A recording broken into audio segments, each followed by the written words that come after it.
ॐ अज्ञानतिमिरान्धस्य ज्ञानाञ्जनशलाकया चक्षुरुन्मिलितं येन तस्मै श्रीगुरवे नमः।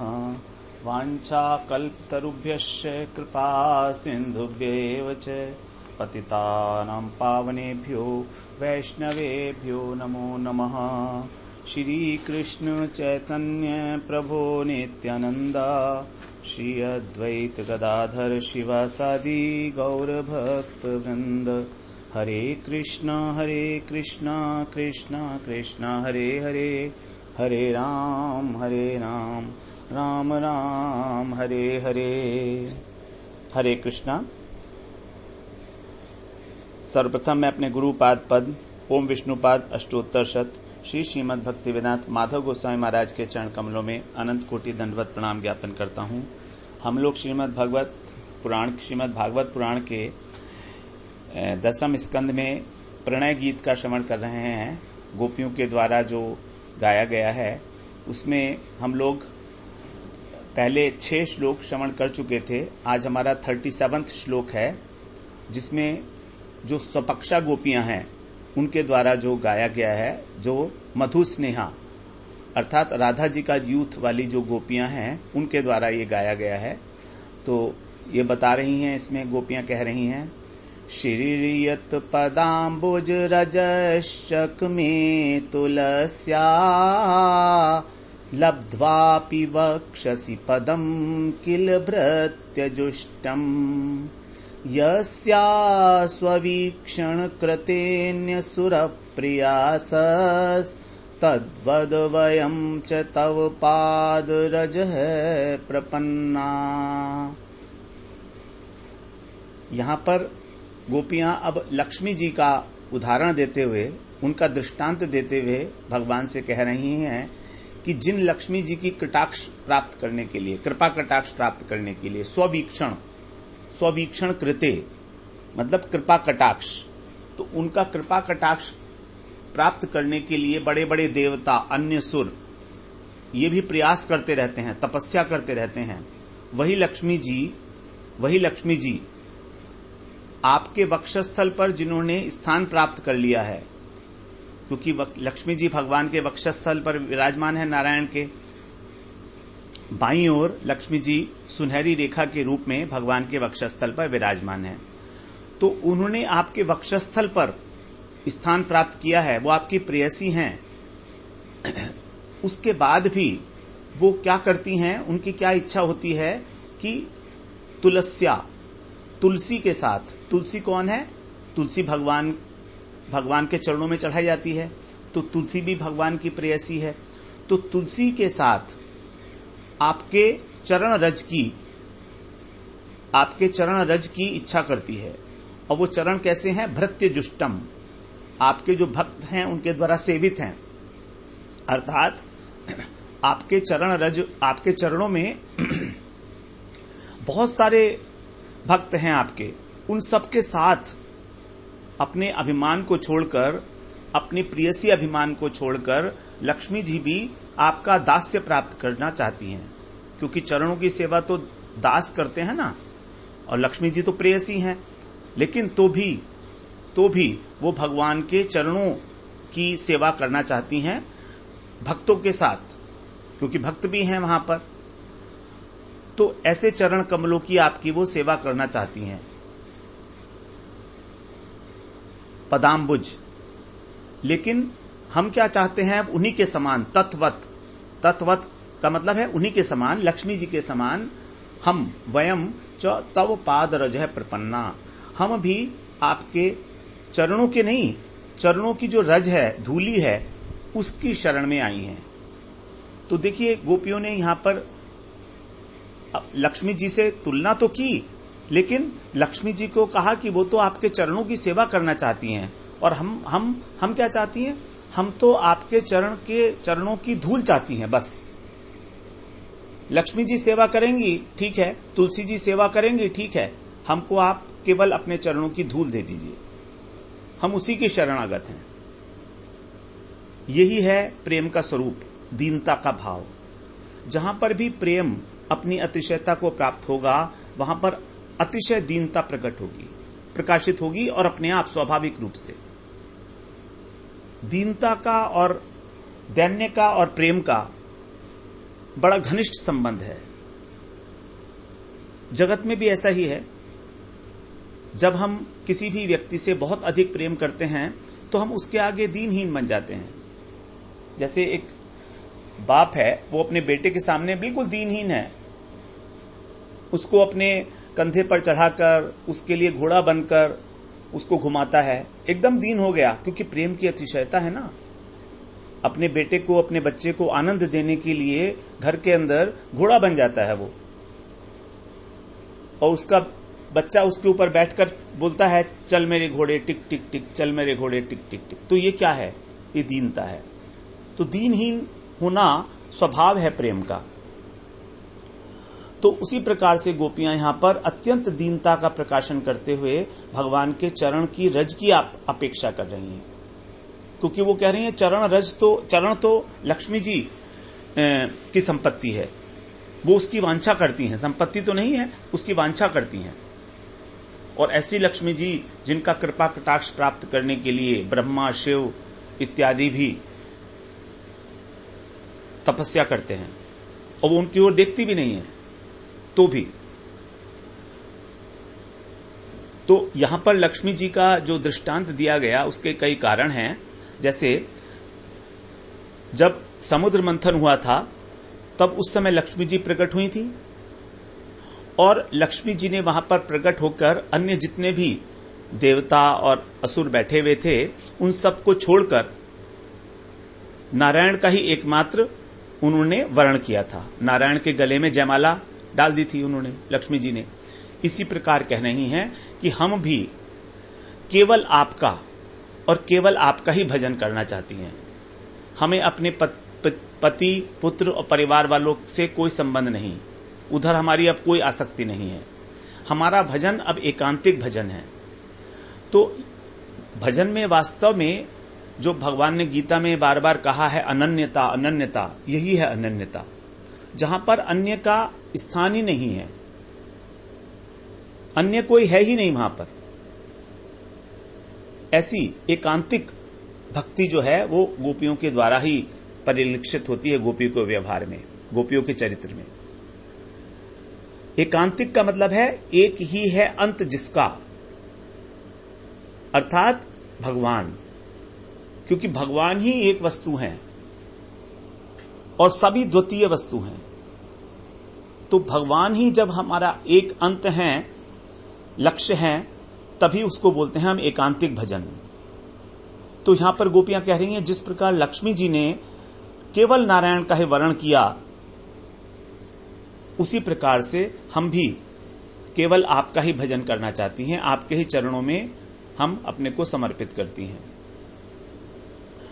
दूसरा, फिर कृष्ण कहते हैं, ठीक है, आपने ये कहा था कि आपने इससे पहले श्लोक में आपने कहा था कि पहले कभी किसी समय आपको मेरा स्पर्श प्राप्त हुआ था, अस्प्राक्ष्म तत्प्रभति नान्य समक्षमंग, 36वें श्लोक में कहा था।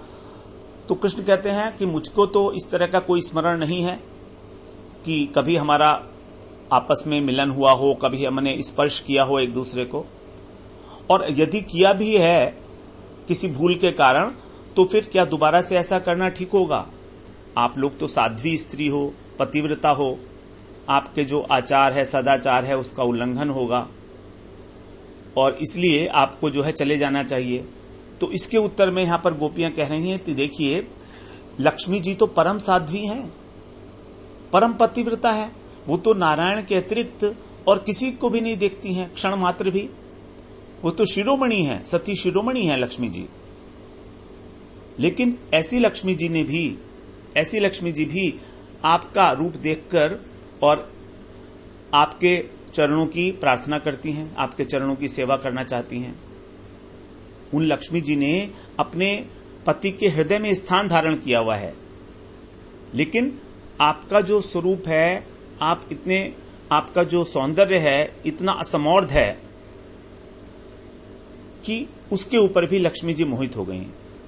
और लक्ष्मी जी तो क्या, वास्तव में नारायण भी मोहित हो गए हैं कृष्ण के ऊपर।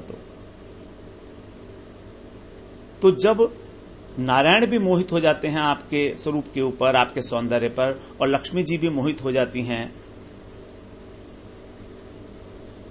तो वे भी आपके चरणों की सेवा करना चाहती हैं, रास में प्रवेश करना चाहती हैं। तो फिर हम तो साधारण स्त्रियां हैं, हम तो साधारण गोपियां हैं, हम अगर आपके सौंदर्य से, आपके गुणों से मोहित हो जाएं, आपसे प्रेम करने लगें, तो इसमें क्या अनुचित बात होगी? इसलिए आप हमें जाने के लिए मत कहिएगा। और वही लक्ष्मी जी मोहित होकर आज भी तप कर रही हैं, जैसे हम लोगों ने पहले श्रवण किया। नागपत्नियों ने अपनी स्तुति में बताया था कि किस प्रकार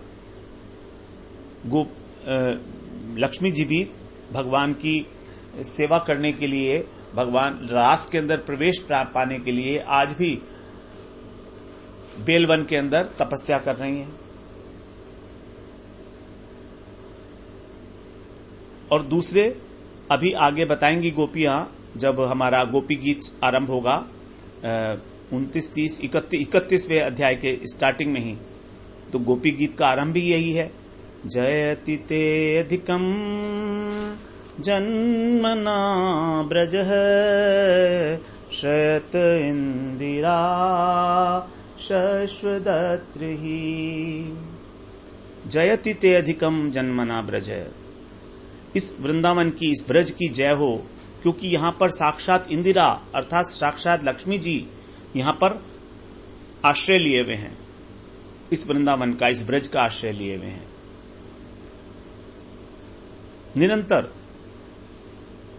ब्रज का आश्रय लिए हैं। जयति ते अधिकम जन्मना ब्रज है। श्रेयत इंदिरा, इंदिरा मतलब लक्ष्मी जी, शश्वदत्त ही, शश्वत यहां पर आश्रय लिए हैं अत्र। तो यहां पर लक्ष्मी जी के प्रसंग में जो रूपक है वो है पदाम्बुज, और उसी को गोपियां अपने लिए जब प्रयोग कर रही हैं तो बोलती हैं पादरजह। मतलब लक्ष्मी जी के लिए आपके चरण कमलों की सेवा चाहिए, क्योंकि वो कमल के स्वरूप हैं, अत्यंत आकर्षक हैं कमल की भांति। और हमको क्या चाहिए? कमल नहीं चाहिए आपका पाद पद्म नहीं चाहिए हमको चाहिए आपके चरणों की धूल।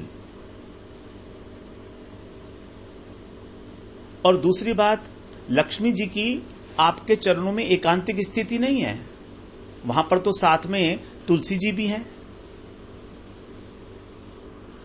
ये तुलसी जी जो हैं, ये वृंदा देवी जो हैं, उन्हीं का ही इस जगत के अंदर जो स्वरूप प्रकट हुआ है वही तुलसी के नाम से जाना जाता है। जो भगवान की लीला में वृंदा देवी हैं, वही तुलसी के रूप में इस जगत के अंदर प्रकट हुई हैं। जैसे कि कहा है, तुलसी जो वृंदा देवी का अष्टक है उसमें ये कहा गया है वृंदा देवी के लिए, त्वं कीर्त्यसे सात्वत तंत्र विद्धि लीलाभिधाना किल कृष्ण शक्ति। तवैव मूर्तिस तुलसी निर्लोके वृंदे नुमस्ते चरणारविंदम। वृंदे नुमस्ते चरणारविंदम। वृंदे नुमस्ते चरणारविंदम। वहां पर कह रहे हैं विश्वनाथ चक्रवर्ती ठाकुर, त्वम कीर्त्य से सात्वत तंत्र विधि की भगवान और लीलाभिधाना किल कृष्ण शक्ति। आप कौन हो? कृष्ण की लीला शक्ति हो। और सिद्धांत के अनुसार, वैष्णव सिद्धांत के अनुसार आपको कृष्ण की लीला शक्ति कहा गया है। लीलाभिधाना, जो भगवान की लीलाओं का विधान करती हैं, भगवान की लीलाओं का अरेंजमेंट करती हैं, सारा समायोजन करती हैं, वो हैं आप, वृंदा देवी। और आपको इस मनुष्य लोक में तुलसी देवी के रूप में आपको पूजा जाता है। जो वृक्ष है तुलसी देवी का, तो उसके रूप में आपको पूजा जाता है। तवैव मूर्ति तुलसी निर्लोके। तो वास्तव में जो कृष्ण की लीला में वृंदा देवी हैं, वही इस जगत में तुलसी जी के रूप में प्रतिष्ठित हैं, प्रकाशित हैं। तो कह रहे हैं कि वो तुलसी जी, क्योंकि वृंदा जी भी भगवान की प्रेयसी हैं, तो वो तुलसी भी भगवान के चरणों में स्थान पाती हैं। तो लक्ष्मी जी वहां पर अकेली नहीं है चरणों में। चरणों में तो तुलसी जी भी हैं और चरणों में तो अनेक अनेक भक्त भी हैं साथ में। भृत्य जुष्टम, आपके जो चरण कमल हैं वो भृत्य जुष्टम, आपके जो भृत्य हैं, आपके जो भक्त हैं, दास भक्त हैं, उनके द्वारा भी सेवित हैं। तो इस प्रकार से यहां पर तुलसी जी के साथ लक्ष्मी जी का अवस्थान बताया गया है भगवान के चरणों को प्राप्त करने के लिए। अवस्थान तो वास्तव में तुलसी जी का ही है। लक्ष्मी जी तो केवल उस चरणों को प्राप्त करने की इच्छा मात्र करती हैं। उनको कभी कभी ही वो चरणों की सेवा प्राप्त होती है, हमेशा नहीं होती है। तो जैसे बताया गया है कि वृंदा देवी को भगवान की प्रेयसी के रूप में कहा गया है पद्म पुराण में, और स्कंद पुराण में भी कहा गया है कि मथुरा महात्म्य में कि जो 12वां वृंदावन, जो ब्रज के अंदर 12 वन हैं, मुख्य वन हैं 12, तो उनमें से एक वृंदावन है। और ये जो वृंदावन है यही वृंदा देवी का वन है। यहां पर भगवान स्वयं अधिष्ठित हैं, स्वयं यहां पर अवस्थान करते हैं हमेशा। वृंदावन छोड़कर भगवान एक पल भी कहीं नहीं जाते, उनकी नित्य स्थिति है यहां पर। तो ब्रज के अंदर जो 12 वन बताए गए हैं वो एक बार हम श्रवण करते हैं, गुरु जी बताते हैं उसके बारे में। यमुना जी के पश्चिम में 7 वन हैं अर्थात दाईं ओर, और यमुना जी के पूर्व दिशा में अर्थात बाईं ओर 5 वन पड़ते हैं। तो यमुना के पश्चिम में मधुवन, दूसरा तालवन, फिर कुमुदवन, बहुलावन, कामवन, खादिरवन और वृंदावन। ये 7 हो गए। मधुवन, तालवन, कुमुदवन, बहुलावन, कामवन, खादिरवन और वृंदावन। कामवन या काम्यवन एक ही बात है। और 5 वन पूर्व में हैं, उनको बोलते हैं हम भद्रवन, भांडीरवन, बेलवन, लोहवन और महावन, ये 5 वन। तो इस प्रकार से 12 वनों से युक्त है ये ब्रज, और इसमें 24 उपवन हैं।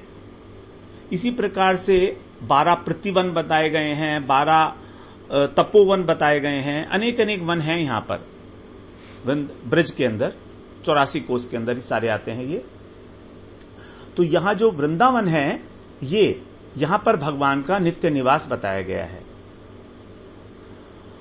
वराह पुराण में भी ये बात कही है कि जो वृंदावन है वो वृंदा देवी के द्वारा रक्षित है, उनके द्वारा ही पालित है, रक्षित है, सेवित है,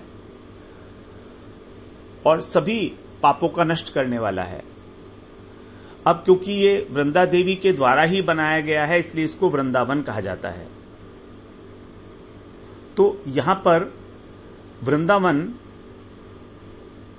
की जो आश्रय है, मतलब वृंदावन जिनके द्वारा बनाया गया था, वृंदा देवी जो इस नरलोक में तुलसी जी के रूप में प्रतिष्ठित हैं, तो उसी के लिए कहा गया कि लक्ष्मी जी उन तुलसी जी के साथ युक्त होकर आपके चरणों का आश्रय लेना चाहती हैं। और वे चरण कैसे हैं? भृत्य जुष्टम। भृत्य जुष्टम का मतलब हो गया अनेक जो दास हैं आपके, उनके द्वारा भी सेवित है ये। तो वहां पर बता रहे हैं चरणों के अंदर आपके भीड़ है, एकांतिक स्थान नहीं है। और जबकि वक्षस्थल पर तो एकांतिक स्थिति है लक्ष्मी जी की। लक्ष्मी जी प्रेयसी हैं भगवान की, नारायण की, और वहां पर वक्षस्थल पर उनका एकांतिक स्थान है, वहां पर कोई और नहीं है लक्ष्मी जी के अतिरिक्त, क्योंकि भगवान की प्रेयसी हैं। तो वहां पर उन्होंने स्थान दिया है अपने वक्षस्थल पर। उस वक्षस्थल को छोड़कर, एकांतिक स्थान को छोड़कर भीड़ वाले स्थान पर लक्ष्मी जी जाना चाह रही हैं। कितने आश्चर्य की बात है। ये भगवान के चरण कमलों की महिमा बता रहे हैं कि उस एकांतिक स्थान को छोड़कर भगवान के चरण कमलों की प्राप्ति के लिए लक्ष्मी जी इच्छा करती हैं, कितने आश्चर्य की बात है। इसका मतलब कुछ महिमा तो है आपके चरण कमलों की। और लक्ष्मी जी भी कोई साधारण तो है नहीं। इसके लिए कहा उन्होंने, जिनकी कृपा कटाक्ष प्राप्त करने के लिए अन्य सुर का मतलब देवता, तो अन्य देवता जो हैं वो कृपा कटाक्ष प्राप्त करने के लिए इच्छा करते हैं, उनकी प्रार्थना करते हैं, स्तुति करते हैं, तपस्या करते हैं। तो यहां पर अन्य सुर में ब्रह्मा और शिव के अतिरिक्त इंद्र, वरुण इत्यादि, इनके अतिरिक्त जो भगवान के जो दास हैं वैकुंठ के अंदर, व्योमनाथ नारायण के जो दास हैं, जैसे विश्वक्सेन, गरुड़ इत्यादि, ये भी लक्ष्मी जी की कृपा कटाक्ष के लिए देखते रहते हैं। ये चाहते हैं कि जिस प्रकार से लक्ष्मी जी अपने पति श्री नारायण की सेवा करती हैं जिस प्रेम के साथ, वही प्रेम हमको भी मिले, जिससे हम भी नारायण की सेवा उसी प्रकार से कर सकें। लेकिन लक्ष्मी जी उनको देखती तक नहीं है। ऐसी लक्ष्मी जी इतनी महान है तो भी वो आपके चरण कमल की सेवा करना चाह रही हैं वृंदा देवी के साथ, तुलसी जी के साथ। तो यहां पर गोपियों का जो भाव है, दो प्रकार के भाव बताए जा रहे हैं बार बार। एक तो प्रार्थना है उनकी और एक ऐश्वर्य है, दोनों है। एक जगह तो अपनी दैन्यता का प्रकाशन कर रही हैं वो कि हमको आपके चरण रज की इच्छा है, और दूसरी ओर भगवान का जो ऐश्वर्यमय रूप है वो भी कह देती हैं बीच बीच में वो कि आप तो अंतर्यामी हो, इस प्रकार से। तो जब उनके अंदर प्रेम बढ़ता है, भगवान के प्रति प्रेम बढ़ता है, तो उनको फिर प्रार्थना करती हैं वो। और जब ज्ञान शक्ति उनकी जो है, भगवान की ज्ञान शक्ति उनके ऊपर आरूढ़ होती है, गोपियों में जब ज्ञान शक्ति का प्रकाशन होता है, तो वो उनको भगवान की ऐश्वर्य मूलक प्रार्थना करनी पड़ती है। भगवान के उत्कर्ष का, ऐश्वर्य का वो बखान करने लगती हैं, वर्णन करने लगती हैं। तो दोनों प्रकार से है, प्रार्थना भी है और ऐश्वर्य का भी वर्णन है भगवान के इन दोनों जगह पर। अब आगे इसमें बता रहे हैं, थोड़ी सी चर्चा हम इसमें और कर लेते हैं एक बार। इसमें आगे बता रहे हैं कि लक्ष्मी जी से कंपेयर कर रही हैं, नारायण की जो प्रेयसी हैं उनसे कंपेयर करने का यहां पर मतलब यह है कि गुणों में तुम नारायण के समान हो, गर्गाचार्य ने कहा था, तो हम भी लक्ष्मी के समान हैं। लक्ष्मी जी नारायण की सेवा करती हैं और हम आपकी सेवा करना चाहते हैं, तो हम भी लक्ष्मी जी की भांति हो गए थोड़ा थोड़ा, है ना। और दूसरी बात है कि लक्ष्मी जी जिस प्रकार से प्रेयसी भाव को छोड़कर दास भाव की अभिलाषा कर रही हैं, उसी प्रकार की दासता की ही अभिलाषा हम भी कर रही हैं। इसीलिए अपनी लज्जा का परित्याग करके हम आपके जो अन्य दास हैं उनके साथ मिलकर आपके चरण रज की प्रार्थना कर रही हैं। अब नारायण ने लक्ष्मी जी को प्रसन्न होकर, लक्ष्मी जी पर प्रसन्न होकर उनको अपने वक्षस्थल पर स्थान दिया है नारायण ने। लेकिन क्या आप हमें अपने चरणों में भी स्थान नहीं दे सकते? हम भी तो आपकी प्रेयसी हैं। तो यहां पर प्रेम प्रकट हो रहा है, प्रेम की अतिशयता देखी जा रही है उनके अंदर। तो कह रही हैं कि क्या आप हमको अपने चरणों में भी स्थान नहीं दे सकते? ठीक है, आप अपने चरणों में स्थान नहीं दे सकते, तो हम आपकी जो चरण कमलों की रज है उसका आश्रय तो ले सकती हैं। इतना तो आप हमारे लिए कर सकते हो। क्या एक क्षण के लिए भी हमको आपके चरण रज की प्राप्ति नहीं होगी? जो चरण रज वृंदावन में सभी को प्राप्त है, सभी को प्राप्त है। एक तृण को, एक कंकड़ को भी आपकी चरण रज प्राप्त है। जो जमीन पर पड़ा हुआ एक टुकड़ा है कोई भी, तो उसको भी आपके चरणों की रज मिलती है। क्या हमें वो भी नहीं मिल सकती? क्या हमारे भाग्य में ऐसा ही लिखा है?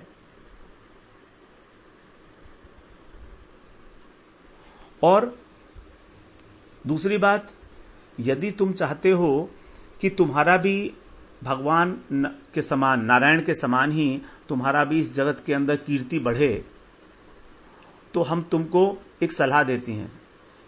और ये सलाह है कि जिस प्रकार से नारायण ने अपनी लक्ष्मी को, अपनी प्रेयसी को अपने हृदय पर स्थान दिया, उसी प्रकार आप भी हमको, जो आपकी प्रेयसियां हैं, अपने हृदय में स्थान दो, अपने वक्षस्थल पर धारण करो। ये गंभीर भाव है। अब यदि कृष्ण कहें कि देखो लक्ष्मी जी तो चंचल हैं, लक्ष्मी जी को चंचला भी कहा गया है ना। लक्ष्मी जी के दो स्वरूप हैं, एक तो है महालक्ष्मी और एक है चंचला लक्ष्मी। तो महालक्ष्मी जो हैं वो तो वैकुंठ में नारायण की प्रेयसी हैं, नारायण की पत्नी हैं, वो तो भगवान की, नारायण की सेवा में ही रहती हैं हमेशा। लेकिन जो उनका दूसरा स्वरूप है चंचला लक्ष्मी, वही इस जगत के अंदर धन संपत्ति के रूप में देखा जाता है। तो हम लोग वास्तव में जो वैष्णव लोग हैं वो महालक्ष्मी की ही पूजा करते हैं, वो चंचला लक्ष्मी की पूजा नहीं करते। लेकिन जो समाज में विषयी लोग हैं, साधारण लोग हैं, उनको मालूम ही नहीं है कुछ, तो वो दिवाली के अंदर चंचला लक्ष्मी की पूजा करते हैं। तभी तो वहां पर नारायण का मूर्ति नहीं लगाई जाती, केवल लक्ष्मी जी और साथ में गणेश जी बिठा दिए जाते हैं। अब लक्ष्मी जी और गणेश जी का तो कोई कॉम्बिनेशन ही नहीं बनेगा। लक्ष्मी जी, महालक्ष्मी तो नारायण को छोड़कर एक पल भी कहीं नहीं जाती, वो छोड़ ही नहीं सकती है नारायण को। तो नारायण के बिना लक्ष्मी की सेवा तो है ही नहीं वास्तव में। तो जो लक्ष्मी जी की सेवा की जा रही है दीपावली इत्यादि पर, वो चंचला लक्ष्मी की सेवा होती है। वो उनका जो इस जगत के अंदर प्रकट स्वरूप है, प्रकट हुआ है जो स्वरूप चंचला के रूप में, वही उसकी पूजा की जाती है। लेकिन वैष्णव लोग उस प्रकार की पूजा नहीं करते हैं चंचला लक्ष्मी की, वो पूजा करते हैं महालक्ष्मी की। क्योंकि लक्ष्मी जी तो वहीं आएंगी ना जहां पर नारायण होंगे। अगर नारायण नहीं है तो लक्ष्मी जी क्यों आएंगी वहां पर? परम साध्वी, परम पतिव्रता है लक्ष्मी जी। तो भगवान कहते हैं कि ठीक है, लक्ष्मी तो चंचल है, तो उसी प्रकार से तुम भी चंचल्य धर्म को अंगीकार करो। तो गोपियां कहती हैं कि कौन कहता है लक्ष्मी जी चंचल हैं? लक्ष्मी जी परम धीर हैं। ऐसी धीर हैं वो कि उनकी कृपा प्राप्त करने के लिए बड़े बड़े देवता, ब्रह्मा, शिव इत्यादि भी तपस्या करते हैं, तो भी उनको कोई किसी प्रकार की संपत्ति प्राप्त नहीं होती तपस्या करके भी। तो चंचला नहीं है लक्ष्मी जी। अगर चंचला होती तो क्या ब्रह्मा जी और शिव जी उनकी पूजा करते, उनकी कृपा कटाक्ष चाहते? ऐसा तो नहीं है। तो जब लक्ष्मी जी उन पर कृपा नहीं करती हैं तो कौन करता है? लक्ष्मी जी की ही कोई एक विशेष शक्ति है, वो उनके ऊपर उनके अभीष्ट को पूर्ण करती है। ऐसा नहीं है कि उनको कुछ प्राप्त नहीं होता है लक्ष्मी जी की तपस्या करके। जो तपस्या किए हैं तो उसको लक्ष्मी जी उनकी ओर नहीं दृष्टिपात करती, लेकिन उनकी एक जो विशेष शक्ति विशेष है वो उनको उनके अभीष्ट प्रदान करती है। तो इस प्रकार यहां पर गोपियों ने इस श्लोक में लक्ष्मी जी के साथ अपना दृष्टांत देते हुए भगवान के चरण के रजु की प्रार्थना की है बार बार। अब हम अगली बार जो है 38वें श्लोक में प्रवेश करेंगे। वांछा कल्पतरुभ्यश्च कृपा सिंधुभ्येव च पतितानां पावनेभ्यो वैष्णवेभ्यो नमो नमः।